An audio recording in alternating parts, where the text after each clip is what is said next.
Here with head coach Paul Price, and he's also the inside linebackers. Coach, we're going to break down this young position group. You lose a lot of production. And Zach Malone and Andrew Jacobowski talking 150, 175 tackles. Just two mainstays in the middle there for you the last couple of years. How do you replace those guys? That's not an easy question. We want to change the style of defense where we didn't have as many linebackers, but you can't do that. So that becomes difficult. In all seriousness, Dwayne Porterfield's ready to step in. He's somebody last year and the year before played more special teams than anybody. And so he's been a key player doing different things, and he's able to, I think, to parlay that into a confident Mike linebacker position. And I think that the Will linebacker is really wide open. Both Caleb Lester and Tylen Fowler have had limited experience, but they're very talented, very cerebral, very motivated. And I think that when you join all those things together, it's going to be an exciting time for them. It really is. And I think that I like coaching the position group where I know if we're able to get maximum amount out of those people, we're going to be a pretty good defense. So it's a challenge on me as a position coach rather than a head coach, and I'm all up for it. And it's the thing I've been doing the longest here at Concord, coaching the linebackers.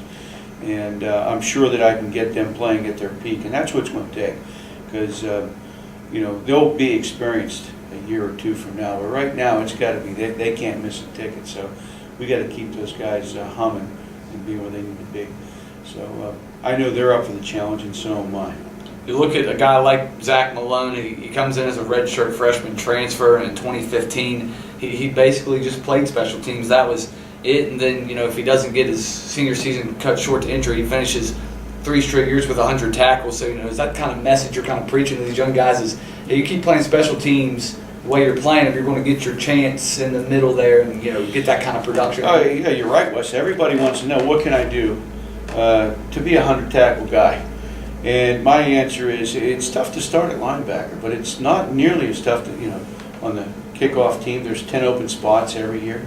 And, the punt team, 10 open spots. We need a punter. But besides that, everybody else is a tackler. And so, there's a lot of room that you can get in and learn and get that game experience that way.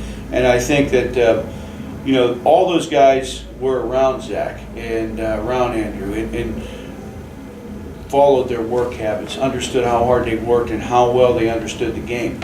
And they understand the game just as well as those guys did, taken from their lead, I think, of how they played the game.